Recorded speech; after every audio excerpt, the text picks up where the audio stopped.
علی بھائی اگلا سوال ہے، کیا مسلسل 3 جمعے چھوڑنے والا کافر ہو جاتا ہے؟ اگر ایسا ہی ہے تو کیا اسے دوبارہ کلمہ پڑھا کر مسلمان کرنا پڑے گا؟ اگر ہاں تو پھر اس نے نکاح کا کیا ہوگا؟ پلیز اس حوالہ سے کوئی ریکارڈنگ کروائیں، کیونکہ پریکٹیکلی مسلمانوں کی اکثریت اس جرم عظیم میں مبتلا ہے۔ انا للہ و انا الیہ راجعون۔ انا للہ و انا الیہ راجعون۔ دیکھیں یہ جرم اسی لیے ہو رہا ہے کہ امت کو کہانی کرا دی گئی ہے کہ جس نے ایک دفعہ بھی کلمہ پڑھ لیا ہے اب جنت اس کی گارنٹیڈ ہے، جو مرضی کرتا رہے۔ اور یہ بھی چیزیں آؤٹ آف کانٹیکسٹ پیش کی گئی ہیں، یہ اس طریقے سے نہیں تھا۔ صحیح بخاری کی حدیث ہے، نبی صلی اللہ علیہ وآلہ وسلم نے فرمایا میری پوری امت جنت میں جائے گی سوائے اس کے کہ جس نے جنت میں جانے سے انکار کر دیا۔ تو پوچھا گیا کہ من ابا یا رسول اللہ، کس نے انکار کیا؟ تو آپ نے فرمایا کہ جس نے میرا حکم مانا وہ جنت میں جائے گا، اور جس نے میری نافرمانی کی اس نے جنت میں جانے سے انکار کر دیا۔ باقی وہ بات الگ ٹھیک ہے، بخاری اور مسلم میں حدیث ہے کہ نبی صلی اللہ علیہ وآلہ وسلم بار بار دوزخ کی طرف جائیں گے، اللہ تعالیٰ ان کے لیے تعداد مقرر کرے گا، اللہ کے اذن سے آخر میں اس شخص کو بھی جنت سے دوزخ سے نکال کے جنت میں لے آئیں گے کہ جس کے دل میں رائی کے دانے کے برابر بھی ایمان ہوگا۔ لیکن یہ کون سوچ سکتا ہے کہ کتنا عرصہ اس کو وہ جہنم میں وہ پیریڈ گزارنا پڑے گا۔ اللہم اجرنا من النار۔ یہاں تو کہہ دیتے ہیں جناب ایک پھیرا لگے گا، آپ کو پھیرے کی لینتھ کا ہی نہیں پتا۔ ہم لوگ تو 5 سے 10 سیکنڈ کے لیے موم بتی کے فلیم کے اوپر نہیں ہاتھ رکھ سکتے۔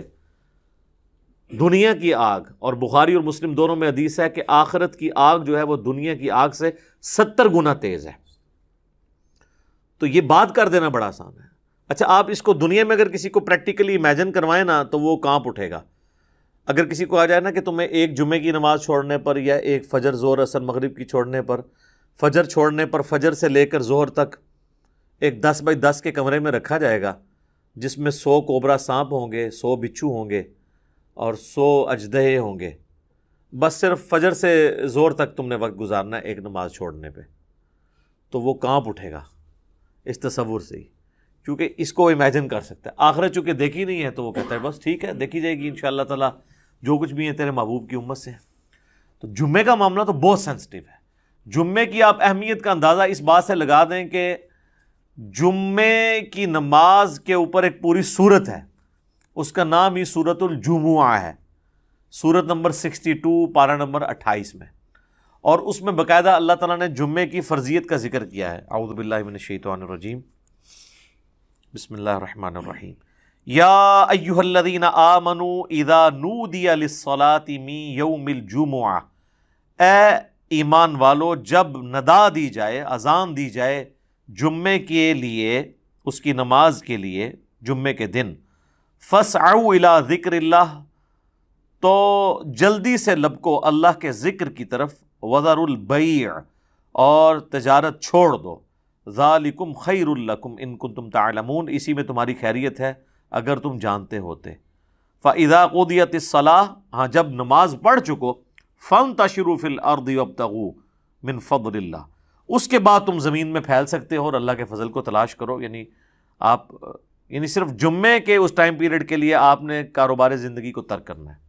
وَاذْكُرُوا اللَّهَ كَثِيرًا لَعَلَّكُمْ تُفْلِحُونَ، اور اللہ کو بہت کثرت سے یاد کرو تاکہ تم فلاح پا جاؤ۔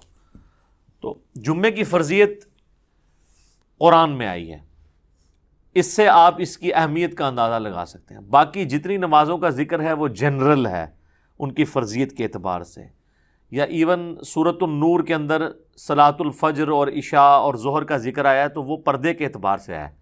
فرضیت کا جہاں تک ذکر ہے نا اسپیسیفکلی وہ جمعے کی نماز ہے، اسی لیے اس کی سب سے زیادہ امپورٹنس ہے۔ اور جمعے کی بھی نماز کی امپورٹنس نہیں ہے، جمعے کی اس ایکٹیویٹی کی امپورٹنس ہے۔ نماز تو اللہ تعالیٰ نے اس دن ویسے ہی کم کر دی ہے، 4 کی بجائے 2 فرض کر دی ہیں۔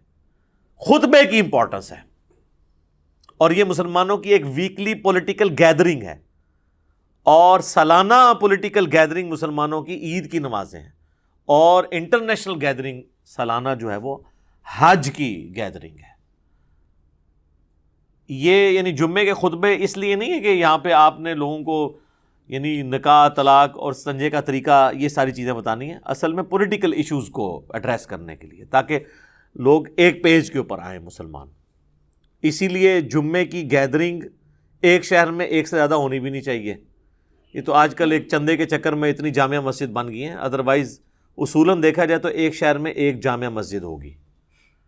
ایران میں آپ چلے جائیں، تہران میں ایک جگہ جمعہ ہوتا ہے اور 15 سے 20 لاکھ لوگ ایک جگہ جمعہ پڑھ رہے ہوتے ہیں، اور ایران کا پریزیڈنٹ جمعے کا خطبہ دیتا ہے۔ یہاں پہ بھی ہمارے پرائم منسٹر کو فیصل مسجد میں خطبہ دینا چاہیے۔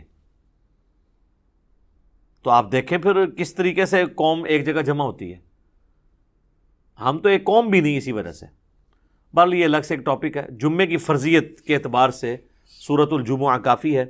بخاری اور مسلم دونوں میں حدیث ہے، نبی صلی اللہ علیہ وآلہ وسلم نے فرمایا کہ اگرچہ ہم سب سے آخر میں آئے ہیں لیکن قیامت والے دن ہم سب سے سبقت لے جائیں گے، یہود و نصارہ سے بھی۔ پھر نبی علیہ السلام نے اس کی ریزن بتائی کہ اللہ تعالیٰ نے جمعے کا دن یہودیوں پر پیش کیا، انہوں نے اس کی قدر نہیں کی، انہوں نے ہفتے کا دن اپنے لیے چوز کر لیا۔ پھر نصارہ پہ پیش کیا، انہوں نے اس کی قدر نہیں کی اور اتوار کا دن انہوں نے چوز کر لیا۔ پھر اللہ نے ہماری رہنمائی کر دی جمعے کے دن کے لیے۔ اچھا، نبی علیہ السلام نے اس کو اللہ کی طرف منسوب کیا کہ اللہ نے ہمارے لیے رہنمائی مقرر کر دی کہ ہم جمعے کی طرف متوجہ ہوئے۔ اور پھر نبی صلی اللہ علیہ وآلہ وسلم نے فرمایا کہ قیامت والے دن، یعنی اس جمعے کے دن کے تحفے کو ایکسیپٹ کرنے کی وجہ سے قیامت والے دن ہم سبقت لے جائیں گے، یعنی سب سے پہلے جنت میں جانے والے نبی صلی اللہ علیہ وآلہ وسلم کے امتی ہوں گے انشاءاللہ تعالی۔ اللہم اجعلنا منہم، آمین۔ صحیح مسلم میں ایک حدیث ہے کہ نبی صلی اللہ علیہ وآلہ وسلم نے فرمایا کہ جمعے کا دن باقی تمام دنوں کا سردار ہے۔ اسی دن آدم علیہ السلام پیدا ہوئے، اسی دن وہ جنت میں داخل کیے گئے، اسی دن جنت سے نکالے گئے، اور اسی دن قیامت قائم ہوگی۔ ایک اور حدیث ہے بخاری اور مسلم دونوں میں، نبی صلی اللہ علیہ وآلہ وسلم نے فرمایا کہ جمعے کے دن ایک گھڑی، ایک لمحہ ایسا آتا ہے کہ اس گھڑی میں جو اللہ سے خیر مانگی جائے نا، اللہ تعالیٰ وہ خیر عطا فرما دیتا ہے۔ اچھا، اس میں اب مختلف اقوال ہیں۔ بہرحال صحیح مسلم میں ایک حدیث ہے کہ نبی علیہ السلام نے فرمایا کہ یہ جو قبولیت کی گھڑی ہے نا، یہ خطیب کے ممبر پر بیٹھنے سے لے کر نماز جمعہ کے ختم ہونے تک ہے۔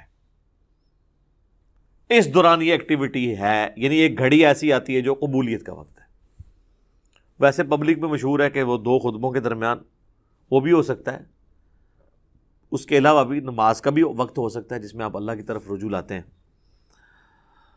اس لیے آپ دیکھیں کہ بخاری اور مسلم دونوں میں حدیث ہے، نبی صلی اللہ علیہ وآلہ وسلم نے فرمایا جو جمعے والے دن سب سے پہلی گھڑی میں آتا ہے اسے اونٹ نحر کرنے کا ثواب دیا جاتا ہے، جو اس کے بعد آتا ہے اسے ایک گائے ذبح کرنے کا ثواب، جو اس کے بعد آتا ہے اسے ایک بھیڑ یا بکری ذبح کرنے کا ثواب، جو اس کے بعد آتا ہے اسے ایک مرغی ذبح کرنے کا ثواب، اور جو بالکل اینڈ پہ آتا ہے اسے انڈا صدقہ کرنے کا ثواب۔ اور پھر اس کے بعد الفاظ ہے کہ اس کے بعد فرشتے رجسٹر بند کر دیتے ہیں جب خطیب ممبر پہ چڑھ جاتا ہے، یعنی یہ ساری گھڑیاں خطیب کے ممبر پہ چڑھنے سے پہلے ہیں۔ اور پھر فرشتے جو ہیں وہ بھی الذکر سننا شروع کر دیتے ہیں۔ الذکر یعنی جو خطیب خطبہ دے رہے ہیں، بشرطے کہ وہ ذکر ہو، کہانیاں نہ ہوں۔ الذکر تو پھر سر یہی ہے، انا نحن نزلنا الذکر وانا لہ لحافظون۔ صحیح مسلم میں حدیث ہے کہ نبی علیہ السلام کے جمعے کا خطبہ جو ہے وہ قرآن ہی ہوا کرتا تھا۔ 4 حدیثیں اوپر تلے۔ ایک صحابیہ کہتی ہیں کہ میں نے حضور علیہ السلام سے جمعے کے خطبے میں اتنی دفعہ سورہ قاف جو پارہ نمبر 26 میں آتی ہے سنی کہ مجھے زبانی یاد ہو گئی۔ اب ہر جمعے میں وہ ظاہر تذکیر والی صورت ہے تو وہ الذکر سننا شروع کر دیتے ہیں۔ اور پھر اس کے بعد جو آتا ہے نا، پھر اسے نارمل صرف نماز کا ثواب ملتا ہے، جو ایکسٹرا آرڈنری ثواب ہے نا جمعے کا وہ ختم ہو جاتا ہے۔ اچھا، اسی حدیث میں الفاظ ہیں کہ جو پہلی گھڑی میں آئے اس کے لیے ثواب، پھر اس میں نبی علیہ السلام نے یہ بھی فرمایا کہ پھر جتنا مقدر ہو تم نماز ادا کرو، یعنی جمعے سے پہلے آپ 2 4 6 8 10 جتنی مرضی نفلی رکعتیں پڑھ سکتے ہیں۔ اچھا، اس میں ایک حدیث ضعیف بھی پیش کی جاتی ہے ابو داؤد کی کہ جمعے والے دن مکروہ وقت کوئی نہیں ہوتا، وہ روایتی کمزور ہے، اس کا تو آپ نے بہرحال خیال رکھنا ہوگا۔ وہ جو 5-7 منٹ ہوتے ہیں جب سورج اپنے ٹریک میں بالکل سینٹر میں ہوتا ہے. جسے آپ زوال کہتے ہیں وہ زوال نہیں ہوتا, وہ ضحبہ کبریٰ ہوتا ہے. زوال آفتاب تو کہتے ہیں آپ ظہر کا وقت شروع ہونے کو ہے, سورج گرنا شروع ہو جائے مغرب کی طرف, سینٹر سے ذرا سا ہٹے گا تو مکروہ وقت ختم ہو جائے گا. ایگزیکٹ سینٹر میں آپ سمجھ لیں وہ جو 5-7 منٹ ہیں وہ مکروہ وقت ہے. اس سے پہلے بھی آپ نفلی نماز پڑھ سکتے ہیں, اس کے بعد بھی ایگزیکٹ اس وقت نہیں پڑھ سکتے. تو جتنی مقدر ہو پڑھو. البتہ بخاری اور مسلم میں حدیث ہے کہ جب خطیب جو ہے وہ خطبہ دے رہا ہو نا تو پھر آپ نے 2 رکعتیں پڑھنی ہیں, اور اس وقت تک نہیں بیٹھنا جب تک وہ 2 رکعتیں نہ پڑھ لیں. یہ جمعے کے دن کا پروٹوکول ہے, عام نمازوں کے لیے نہیں ہے. اور 2 سے زیادہ پھر نہیں پڑھنی جب خطبہ شروع ہو جائے, کیونکہ اصل مقصد تو خطبہ سننا ہے. اور اگر خطبہ شروع نہیں ہوا تو صحابہ کا جو معمول ہے وہ کم از کم 4 رکعتیں تھی جمعے سے پہلے, کم از کم 2 تو پڑھنی ہی پڑھنی ہے آپ نے. اور بعد میں صحیح مسلم میں آتا ہے کہ جس نے جمعے کے بعد نماز پڑھنی ہے وہ 4 رکعتیں پڑھے. 2 کر کے بھی پڑھ سکتے ہیں اور اکٹھی 4 بھی پڑھ سکتے ہیں, دونوں طریقے سے ثابت ہے. تو یہ جمعے کی رکعتیں میں نے بتا دی, یعنی ٹوٹل کتنی ہوئی 8. 2 سنتیں پہلے, 2 فرض اور 4 سنتیں بعد میں. اور اگر آپ نے پہلے 4 سنتیں پڑھنی ہیں تو پھر 10 ہوگی. تو نبی صلی اللہ علیہ وآلہ وسلم نے یعنی یہ ترغیب دلائی ہے کہ جمعے والے دن خطیب کے ممبر پہ چڑھنے سے پہلے پہنچ جائیں. اب حنفیوں کی چونکہ تقریر انہوں نے لادہ کر لی ہوئی ہے تو حنفیوں کے لیے یہ نہیں ہوگا کہ عربی خطبہ سننا ہوگا, وہ بھی جب ممبر پہ خطیب چڑھتا ہے نا اردو خطبے کے لیے تو اس کے بعد رجسٹر ان کے بند ہو جائیں گے.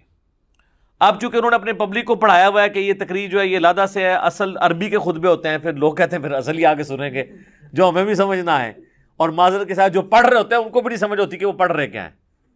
حقیقت بات ہے, کئی جو ائمہ ہیں آپ ان سے کہنا یہ جو تم نے عربی خطبہ پڑھا اس کا ترجمہ بتاؤ کیا ہے, تو جب پڑھنے والے کو بھی نہیں پتا تو سننے والے کو کیا پتا ہوگا. اس لحاظ سے اہل حدیث نے یہ ٹھیک کیا ہے کہ انہوں نے خطبے تو 2 ہی رکھے اور اللہ کی حمد اور درود کو عربی میں رکھا, باقی انہوں نے جو واعظ اور تقریر جو مقصد تھا تذکیر کرنا اسے اپنی نیٹو لینگویج میں کر دیا, اردو کے اندر, انگلش کے اندر. یہی طریقہ ٹھیک ہے. تو حنفیوں نے وہ تقریر ایک تیسرا خطبہ ایڈ کر دیا اور وہ بھی پھر بیٹھ کے شروع ہو گیا, حالانکہ خطبہ تو کھڑے ہو کے ہوتا ہے جمعے کا, بیٹھ کے تو آپ دے نہیں سکتے. اور اس میں آپ نے سہارا لے کے کھڑا ہونا ہے, وہ کھڑا سہارا ہو کے اس لیے ہوتا ہے کہ تقریر تھوڑی لمبی ہو تو آپ مطلب سہارا لے سکیں. انہوں نے بیٹھ کے خطبہ شروع کر دیا, تو یہ بھی ایک خلاف سنت چیز ہے. بہرحال جمعے کی نماز کی امپورٹنس اس حوالے سے آپ نے ذہن میں رکھنی ہے. باقی جمعے میں جمعے کی نماز اور اس کی تقریر کے علاوہ 2 اعمال ایسے ہیں جو اسپیسیفکلی اہمیت کے حامل ہیں. المستدرک للحاکم میں صحیح سند سے یہ حدیث ہے, مشکات کے اندر بھی موجود ہے, کہ جو شخص سورۃ الکہف کی تلاوت کر لے جمعے کے دن تو اگلے جمعے تک اس کے لیے ایک نور اللہ کی طرف سے مقرر ہو جائے گا. اور ابو داؤد میں ایک حدیث ہے, مشکات میں بھی ہے, سنن نسائی میں بھی, ابن ماجہ میں بھی, کہ نبی صلی اللہ علیہ وآلہ وسلم نے فرمایا کہ جمعے کا دن جو ہے یہ یوم مشہود ہے, یعنی اللہ کے حضور اعمال پیش ہونے کے اعتبار سے. اور اس دن آدم علیہ السلام پیدا ہوئے اور یہ تمام دنوں کا سردار ہے. تم اس دن مجھ پر کثرت سے درود پڑھو, تمہارا درود مجھ پر پیش کیا جائے گا.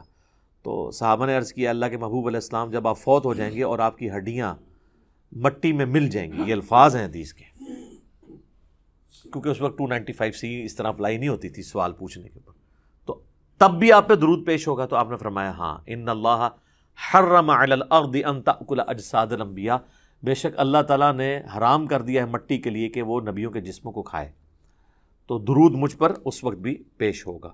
تو جمعے کا دن اسپیسیفکلی درود شریف کا دن بھی ہے. اللہم صلی علی محمد وعلی آل محمد. اب آ جائیں وہ جمعے کے تاریخ کے اعتبار سے. صحیح مسلم میں ایک حدیث ہے, نبی علیہ السلام نے فرمایا کہ لوگوں جمعہ چھوڑنے سے بعد آ جاؤ, ورنہ ایسا نہ ہو کہ اللہ تعالیٰ تمہارے دلوں پر مہر لگا دے. اور یہ مہر وہ ہے صم بکم عمی فہم لا یرجعون, ختم اللہ علی قلوبہم وعلی سمعہم وعلی ابصارہم والعیاذ باللہ تعالی. اور جامع ترمذی میں حدیث ہے جس نے مسلسل 3 جمعے چھوڑ دیے اللہ تعالیٰ اس کے دل پر مہر لگا دے گا. اچھا, اسی وجہ سے یہ پبلک مشہور ہے کہ 3 کٹھے نہیں چھوٹنے چاہیے. اندازہ کریں آپ, ان کو پتہ ہی نہیں ہے کہ یار مطلب صرف جمعہ ہی ہے مسلمان کے لیے, 3 نہیں چھوٹنے چاہیے. وہ کہتے ہیں نہیں, مسلم شریف میں حدیث ہے نا کہ ایک جمعے سے لے کر دوسرا جمعہ درمیان کے گناہوں کا کفارہ ہے. یعنی جو کم چک کے رکھو، جمعہ پڑھ لو، کام ختم۔ تو یہ پوری حدیث اس طرح نہیں ہے میرے بھائی، پوری حدیث اس طرح ہے اگر کبیرہ گناہوں سے بچا جائے تو ایک جمعے سے دوسرا جمعہ، اس تو بھی آسان کام، ایک رمضان سے دوسرا رمضان۔ شکر ہے تسی یہ نہیں لے آیا جمعہ دے ہفتے بعد پھر اللہ کی بارگاہ، ایک رمضان سے دوسرا رمضان اور ایک نماز سے دوسری نماز درمیان کے گناہوں کا کفارہ ہے اگر کبیرہ سے بچا جائے۔ تو سب سے کبیرہ گناہ شرک کے بعد اگر کوئی ہو سکتا ہے تو وہ فرض نماز چھوڑنا ہے۔ تو اگر کبیرہ گناہ نہیں کیے، یعنی ایک جمعے سے لے کر اگلے جمعے تک کوئی نماز نہیں چھوڑی، پھر چھوٹے گناہ معاف ہوں گے۔ نماز چھوڑنے سے بڑا کون سا گناہ ہے؟ صحیح مسلم میں حدیث ہے بندے کے ایمان، شرک اور کفر کے درمیان فرق نماز ہے۔ جامعہ ترمذی میں حدیث ہے، شقیق تابعی کہتے ہیں کہ صحابہ کرام صرف تارک الصلاح کی تکفیر کرتے تھے، جو نماز چھوڑنے والا نا اسے کافر سمجھتے تھے، اس کے علاوہ کسی گناہ کے اوپر وہ کفر کا فتویٰ نہیں لگاتے تھے۔ ابو داؤد ترمذی میں حدیث ہے، جس نے جان بوجھ کے نماز چھوڑی گویا اس نے کفر کیا۔ یہ تو بڑا سینسٹیو معاملہ ہے، کفر اور شرک کے درمیان فرق جب نماز ہے۔ اور اس سے بھی بڑھ کر سورۃ الروم کی وہ جو آیت ہے، منیبین الیہ، رجوع لاؤ اللہ کی طرف، وَأَقِیمُوا الصَّلَاةَ وَلَا تَکُونُوا مِنَ الْمُشْرِکِینَ، اور نماز کو قائم رکھنا، دیکھنا مشرکوں میں سے نہ ہو جانا۔ نماز چھوڑنے والے کو اللہ تعالیٰ فرمایا گویا کہ وہ مشرک ہے۔ پاکستان کے شناختی کارڈ میں مسلمان ہے، اللہ کے ہاں وہ عملاً مشرک ہے، عملاً کافر ہے۔ ہاں ٹھیک ہے، ہم عقیدے میں فتویٰ نہیں لگاتے، باقی اس کا اور اللہ کا معاملہ ہے۔ پھر سنن ابن ماجہ میں حدیث ہے، ابو درداء اصحاب صفہ میں سے ہیں، وہ کہتے ہیں کہ نبی علیہ السلام نے، بڑے پیارے الفاظ ہیں، میرے خلیل نے مجھے 3 وصیتیں کی تھی۔ نمبر 1، اللہ کے ساتھ شرک نہ کرنا، خواہ تمہارے ٹکڑے ٹکڑے کر دیے جائیں یا تمہیں آگ میں جلا دیا جائے۔ نمبر 2، کبھی نماز، فرض نماز نہ چھوڑنا ورنہ اللہ کے ہاں تمہارا ذمہ اٹھ جائے گا، یعنی اللہ کو پھر کوئی پرواہ نہیں۔ اور نمبر 3، شراب نہ پینا، تمام گناہوں کی چابی شراب ہے۔ یہ 3 وصیتیں ابو درداء کہتے ہیں کہ نبی علیہ السلام نے مجھے کی تھی۔ پھر مسند امام احمد میں وہ حدیث ہے کہ نبی صلی اللہ علیہ وآلہ وسلم فرمایا کہ جو شخص نماز پڑھنے والا ہے، قیامت والے دن اس کی نماز اس کے لیے دلیل ہوگی، نور ہوگی اور نجات کا ذریعہ ہوگی، اور جو نماز چھوڑنے والا ہے اس کے لیے نہ کوئی نور ہوگا، نہ نجات کا کوئی سبب ہوگا، نہ اللہ کے حضور کوئی حجت ہوگی پیش کرنے کے لیے، اور اس کا حشر فرعون، قارون اور حامان کے ساتھ ہوگا، والعیاذ باللہ تعالی۔ اور ایک اور حدیث ہے سنن ابی داؤد میں کہ قیامت والے دن سب سے پہلے نماز کے بارے میں سوال کیا جائے گا، اور پھر فرمایا کہ جس کی نماز درست نکل آئی اس کے باقی معاملات آسان ہو جائیں گے، اور جس کی نماز ہی غلط نکلی اس کے بعد کے معاملات اس سے زیادہ مشکل ہو جائیں گے۔ پھر اسی حدیث میں الفاظ ہیں کہ اگر کسی کے فرائض میں کوئی کوتاہی رہ گئی تو اللہ تعالیٰ فرشتوں سے کہے گا کہ میرے بندوں، اس بندے کی کوئی نفلی عبادت دیکھو، جو ہم سنت پڑھتے ہیں، یعنی 12 سنت موقعہ نفلی عبادت ہے، تو فرائض کی کمی اس سے پوری کر لی جائے، لیکن فرض کے اوپر کوئی کمپرومائز نہیں ہے۔ لہٰذا یہ جمعے کے معاملے کو اتنا ہلکا جاننا اور کہنا جی بس ٹھیک ہے دیکھی جائے گی، کوئی فرق نہیں پڑتا۔ اور حقیقت بات تو یہ ہے کہ علماء عرب تو آپ کو پتہ ہے کہ نماز چھوڑنے والے کی تکفیر کرتے ہیں، اور ان کے فتوے کے تحت تو پھر ظاہر ہے کہ نکاح بھی ٹوٹ جائے گا، جو انہوں نے پوچھا نکاح تو ٹوٹ جائے گا ظاہر ہے۔ اور ایسی عورت کو تو ایسے مرد سے بالکل طلاق لے لینی چاہیے، اس کو دھمکی لگائے کہ یا تو نماز شروع کر، جمعے کی نہیں عام نماز بھی، ادروائز دیکھیں نا جی، اب یہ تو نہیں کہ آپ نے صرف کلمہ پڑھ لیا تو آپ مسلمان تصور ہو جائیں گے۔ یعنی اسلام 3 چیزوں کا نام ہے نا، اقرار باللسان، زبان سے اقرار کرنا، وتصدیق بالقلب، اور دل سے تصدیق کرنا، وعمل بالجوارح، اور اپنے اعمال کے ساتھ، جوارح کے ساتھ اس کو ایگزیکیوٹ بھی کرنا۔ جب میں آپ کو حدیث بتا رہا ہوں جامعہ ترمذی کی کہ صحابہ کرام علیہم رضوان تارک الصلاح کی تکفیر کرتے تھے، آپ نے عمر سیریز میں بھی نہیں دیکھا کہ جب وہ جاتے ہیں جو مرتدین قبائل کی طرف، جن کی طرف ان کو خبر ملتی ہے کہ یہ مرتد ہوئے ہیں، تو وہ کہتے ہیں اذان دو، جواب میں اگر وہاں سے اذان کی آواز آتی ہے تو وہ پھر حملہ نہیں کرتے تھے، اور نہیں آتی تھی تو پھر وہ، یعنی وہ ان کے لیے جو ٹیسٹر انہوں نے رکھا ہوا تھا نا، چیک پوائنٹ، وہ نماز تھی۔ اب مجھے بتائیں صحابہ اگر اس وقت دنیا میں آ جائیں اور ہم جو اس وقت کلیم کر رہے ہیں کہ دنیا کا سب سے بڑا اسلامی ملک پاکستان ہے نا، کہتے ہیں انڈونیشیا کو بھی پیچھے چھوڑ دیا نا اب آبادی کے اعتبار سے، تو وہ پاکستان کے شناختی کارڈ میں جو لکھا ہے اس اعتبار سے تو واقعی سب سے بڑا ہے، لیکن اگر اس کو اللہ کے کرائٹیریا میں دیکھا جائے تو یہ کہاں پہ کھڑا ہوگا ملک؟ میرا خیال ہے پاکستان میں 1% سے بھی کم لوگ ہیں جو 5 وقت کی نماز پڑھتے ہیں، اور جمعہ پڑھنے والے بھی ہارڈلی 5% ہوں گے، 5 سے 10%، اور یہ یہاں پہ ایشو ہے، ورنہ سعودیہ میں آپ چلے جائیں تو آپ کو یہ ریشو 80% پلس نظر آئے گی۔ انڈونیشیا، ملیشیا میں 80% زیادہ لوگ عام نماز بھی پڑھتے ہیں، جمعہ چھوڑنے کا تو کوئی تصور ہی نہیں ہے وہاں پہ، کیونکہ وہاں پہ فقہ شافعی، اور فقہ شافعی کے تحت جو نماز نہیں چھوڑتا وہ کافر ہے۔ اور مجھے نہیں سمجھ آتی اس کو فقہ میں کیوں الجھا دیا انہوں نے کہ جی امام حنیفہ نے بھی کوئی ہلکی اس کی سزا نہیں بتائی ہوئی ہے، وہ کہتے ہیں جو تارک الصلاۃ ہے اسے قید کیا جائے گا یہاں تک کہ وہ نماز شروع نہ کر دے، پھر اسے چھوڑا جائے گا، تو یہ بھی سزا کوئی چھوٹی نہیں ہے۔ باقی 3 ائمہ تو کہتے ہیں کہ اسے قتل کیا جائے گا، وہ مرتدی اسے تصور کرتے ہیں تارک الصلاۃ کو۔ تو اب چونکہ سختی نہیں ہوئی ہے تو پھر آپ انجام دیکھ لیں۔ کہتے ہیں جی وہ سب سے زیادہ حنفی ہیں، اسی لیے سب سے زیادہ بے نمازی دنیا میں، کیونکہ آپ تکفیر نہیں کرتے بے نمازی کی، تو جب حنفی زیادہ ہوں گے تو بے نمازی زیادہ ہوں گے۔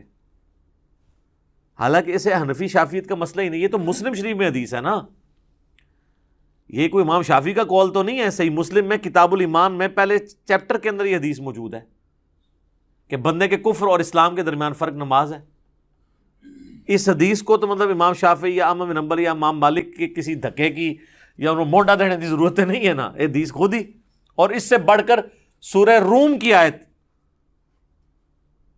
وَأَقِیمُوا الصَّلَاةَ وَلَا تَکُونُوا مِنَ الْمُشْرِکِینَ، نماز قائم رکھنا اور دیکھنا مشرکین میں شامل نہ ہونا۔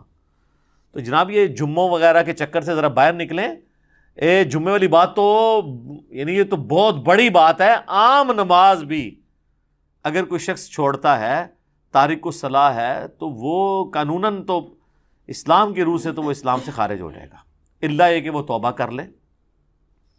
ویسے تو یہ چھوٹے موٹے، ویسے تو ان کو یہ پڑھایا ہوا ہے کہ اگر کوئی بریلوی دیوبندی کے پیچھے جا کے نماز پڑھ لے یا اس کا نماز جنازہ تو اس کا نکاح ٹوٹ جاتا ہے، تجدید ایمان بھی اسے کرنا پڑتا ہے۔ اس سے کبھی یہ نہیں بتایا گیا کہ تو نماز نہیں پڑھتا تو اس پہ بھی تیرا نکاح ٹوٹے گا۔ کتنا یا دیکھیں آپ کتنا بڑا مسئلہ ہے، یعنی جو بڑا ایشو تھا وہ نہیں بتایا گیا اسے کہ نماز چھوڑنے سے بھی تیرا نکاح ٹوٹ سکتا ہے، نماز چھوڑنے کی وجہ سے بھی تیری بیعت، چلے جو بھی انہوں نے ایک ٹوٹی پوٹی فارم میں اپنا ایک سلسلہ شروع کیا ہے وہ ٹوٹ سکتا ہے۔ ادھر تو وہ جن کے بیعت ہوئے ہوتے ہیں وہ نہیں نماز پڑھتے، خود کہاں سے پڑھنی ہے انہوں نے؟ اللہ ماشاء اللہ بہت کم لوگ ہیں کہ جو نماز پڑھتے ہوں، اور جماعت کے ساتھ نماز کا اہتمام کرنا، خوش و خضوع سے پڑھنا، یہ تو آپ چھوڑ دیں۔ اسی لیے پھر انہوں نے ایک جھوٹی کہانی یعنی سب کے ہاں ملتی ہے کہ جی وہ نماز تو اللہ کی معرفت کا ذریعہ ہے، جو اللہ تک پہنچ چکے ہوں تو نماز ان کو ضرورت ہی نہیں ہے، یا اگر انہوں نے پڑھنی ہے تو وہ کہتے ہیں دل کی نماز ہوتی ہے۔ چندہ دل کا نہیں ہوتا، جو روٹیاں اور روسٹ توڑتے ہیں اور کھاتے ہیں، اپنی توندیں بڑھاتے ہیں، وہ دل کی نہیں ہوتی، اور جہاں بات آتی ہے نماز پڑھنے کی وہ دل کی ہوتی ہے، ٹھیک ہے۔ اور نماز پڑھنے کے لیے جاتے ہیں مکے مدینے، پیشاب کرنے کے لیے اپنے ٹوائلٹ میں جاتے ہیں۔ ان کے تو ٹوائلٹس کو لگائیں تالے، انہوں کو جتنے نماز پڑھنی ہے استنجا بھی اتھے ہی کرو جا کے روحانی طور تے تم لگ پتہ جائے گا روحانی طور سے کدھر جا سکے۔ یعنی جو بندہ یہاں بیٹھے بیٹھے مکے اور مدینے جا کے نمازیں پڑھ رہا ہے، استنجا کرنے کے لیے وہ کیوں اٹیچ باتھ میں جاتا ہے؟ اتنی بڑی ایکٹیویٹی وہ پرفارم کر رہا ہے تو استنجا بھی ہوتے ہی کرو، ٹھیک ہے۔ ان کے آپ ٹوائلٹ بند کریں، ان کے اوپر CCTV کیمرے لگائیں اور دیکھیں پھر جناب یہ کتنی دیر آپ کو نمازیں پڑھ کے بتاتے ہیں، سب کہانیاں ان کی کھل جائیں گی۔ اور آپ کو تو ہم یعنی پریکٹیکل سولوشن دے رہے ہیں۔ دیکھیں یہ اب سائنٹیفک دور ہے، ادھر آپ نے ایشوز کو پیش کرنا ہے تو آپ نے ایک بکش فارم میں پیش کرنا ہے کہ ہاں یہ اس طرح نہیں، اس طرح ہے، ٹھیک ہے۔ اور میں آپ کو بتاؤں یہ جو معجزات اور کرامات کو ہم مانتے ہیں، لیکن یہ کسی کے اختیار میں نہیں ہے، الا ایک انبیاء کے ساتھ معجزات اٹیچ ہیں۔ کرامت اللہ تعالیٰ جس کے اوپر ظاہر کرتے ہیں۔ یہ جس طرح سپرمین اور ٹارزن بنا کے پیش کرتے ہیں نا بزرگوں کو، تو چونکہ ان کے دعوے ہیں نا تو کر کے بتائیں. نبی علیہ السلام سے اگر نبی علیہ السلام اللہ کا پیغمبر ہونے کا دعویٰ کر رہے تھے تو جب ان سے یہ بات کی جاتی تھی تو وہ فزیکلی سب کے سامنے کرتے تھے. بخاری مسلم میں حدیث ہے کہ بارش نہیں ہو رہی تھی تو ایک صحابی نے کھڑے ہو کر کہا یا رسول اللہ کے حضور دعا کریں. وہ کہتے ہیں ہم چلچلاتی دھوپ میں گئے ہیں اور واپس آئے ہیں تو بارش شروع ہو گئی تھی، اور اتنی بارش ہوئی کہ اگلے جمعے تک ہوتی رہی، اور اگلے جمعے وہی شخص دوبارہ کھڑا ہوا کہ یا رسول اللہ آپ دعا کریں کہ ہماری ارد گرد زمینوں پہ تو بارش ہو، ہمارے گھروں پہ نہ ہو، گھر کی چھتیں ٹپکنا شروع ہو گئی ہیں. تو نبی علیہ السلام نے اپنی مبارک انگلی سے یوں اشارے کیے اور وہ بادل پھٹنے شروع ہو گئے. ٹھیک ہے، اور وہ کہتے ہیں جب ہم اگلے جمعے کے لیے گئے بارش میں تھے تو واپس آئے تو دھوپ تھی. تو میرے بھائی یہ یعنی نبی علیہ السلام نے تو سب کچھ کر کے بتایا نا. آپ کا جن بزرگوں کے بارے میں کلیم ہے تو ہم ان کو سائنٹیفکلی اس طرح چیزوں پہ چیک کریں گے، یہ سب کے سامنے فزیکلی کر کے بتائیں گے. اور میں آپ کو بتاؤں نبی علیہ السلام کی نبوت کو جسٹیفائی کرنے والی سب سے بڑی چیز یہ ہے کہ ہزاروں کیمرے آپ کے اوپر فٹ تھے. یہ جو آپ کے صحابہ تھے سفر و حضر ہر وقت آپ کے ساتھ تھے. اگر آپ کے کریکٹر میں کہیں ذرا سی بھی جھول ہوتی نا تو آپ کی وفات کے بعد آپ کے وہ ساتھی جو جانثار ہمیشہ سے آپ کے ساتھ تھے، ایک تو وہ تھے نا جو فتح مکہ پہ طلقاء بنے، معافیاں مانگی، اور ایک حضور کا غلبہ دیکھ کے اسے ایک سردار کا غلبہ تصور کرتے ہوئے اذا جاء نصر اللہ والفتح کے تحت وہ اسلام میں داخل ہو گئے. وہ موٹیویشنل تو ان کا ایمان نہیں تھا، لیکن جو سابقون الاولون جو شروع سے حضور کے ساتھ اٹیچ تھے، جو بندہ ساتھ اٹیچ ہوتا ہے نا جی اس کو اس بندے کی کمزوریاں اور خوبیاں پتہ ہوتی ہیں. کہیں نہ کہیں بندہ ایکسپوز ہو جاتا ہے. جس کے ساتھ ہزاروں لوگ اٹیچ ہوں اور حضور کی وفات کے بعد ان میں سے کوئی بندہ ٹس سے مس نہ ہو، اور کمٹمنٹ کا یہ لیول ہو کہ ہزاروں لوگ جب اس دین کو چھوڑ جائیں تو چند مٹھی بھر لوگ اتنے کانفیڈنٹ ہوں کہ ہمارے نبی نے ہم سے وعدہ کیا تھا کہ رومن اور پرشین امپائر گرے گی، ہم تھوڑے سے ہی لیکن ہم ٹکرائیں گے، اللہ ہمیں فتح دے گا. یہ کانفیڈنس لیول ہو، یہی نبی علیہ السلام کی یعنی نبوت کی صداقت ہے. یہ دلیل ہے سب سے بڑی. تو نبی علیہ السلام پہ ہزاروں کیمرے فٹ تھے. کہیں آپ کے کریکٹر میں کوئی جھول ہوتی، آپ کی بیویوں کے ذریعے باہر نکل سکتی تھی بات، آپ کے دوستوں کے ذریعے باہر نکل سکتی تھی، اور آپ جن بزرگوں کو مانتے ہیں ان کی کیا کیا باتیں باہر نکلتی ہیں. پرانوں کی نکلتی تھی وہ میں نے نکال دی ہیں، اور نیوں کی تو اس لیے نکل رہی ہیں کہ پرانے زمانے میں بھی اگر ان کو اسی طریقے سے پرانوں کو بھی چیک کیا جاتا کریٹیکلی کیمروں کے ذریعے یا باقی معاملات کے ذریعے تو آپ دیکھ لیتے کہ ان کے بھی ماشاءاللہ الا ماشاءاللہ اچھے لوگ بھی ہوں گے. میں نے یہ نہیں کہتا کہ برے لوگ ہی ہیں سارے، لیکن یہ ہے کہ یہ بڑی مشکل سے حسن ظن قائم رہتا ہے کہ آپ اتنے یعنی عجیب و غریب قسم کے دعوے کرتے ہیں. اور آپ دیکھ لینا وہ ہمارے بھائی نے انڈرسٹینڈ اسلام کے اوپر وہ جو ویڈیو اپلوڈ کی ہے کہ بزرگ جو ہیں وہ استنجے کے لیے پتھر مانگ رہے ہیں تو وہ جس چیز کی طرف جاتا ہے وہ سونا بن جاتا ہے. اور پھر وہ جناب یہ بھی بتا رہے ہیں کہ حضرت وہ کہنے لگے جی بال بڑھ گئے تھے، انہوں نے کہا تیرے نبی کی سنت ٹوٹ رہی ہے تو اس لیے مجھے کچھ پیسے دے دے. یار اللہ کے بندو، وہ کہتے ہیں سال ہوا ہے کچھ نہیں آپ سے مانگا، اب یہ سنت ٹوٹ تو سنت بھی ٹوٹنے لگی تو ابھی بھی مانگنے کی ضرورت نہیں ہے. جس نے سال آپ کو بغیر کھائے پیے سارا کچھ معاملہ کر دیا ہے تو روحانی طور پہ بال کٹ جائیں خود بخود ہی. روحانی طور پہ اگر بندہ زندہ ہے تو بال بھی روحانی طور پہ کٹ جائیں، ناخن کٹ جائیں، ختنہ بھی ہو جائے، روحانی طور پہ نہیں ہوتا. سب کہانی ہے جناب. تو اللہ تعالیٰ ہمیں فہم اور عقل دے اور ہم چیزوں کو صحیح طریقے سے سمجھیں. ٹھیک ہوگا؟ جزاکم اللہ خیر.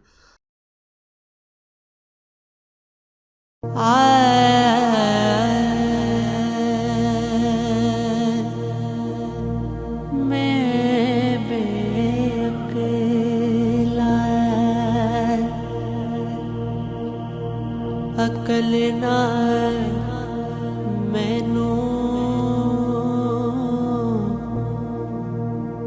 ساریاں لجا شرماتے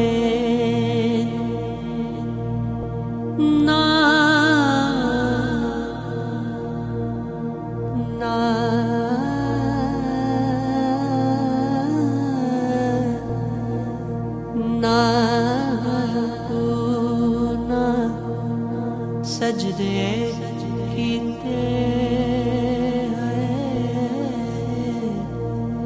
پھر بھی رب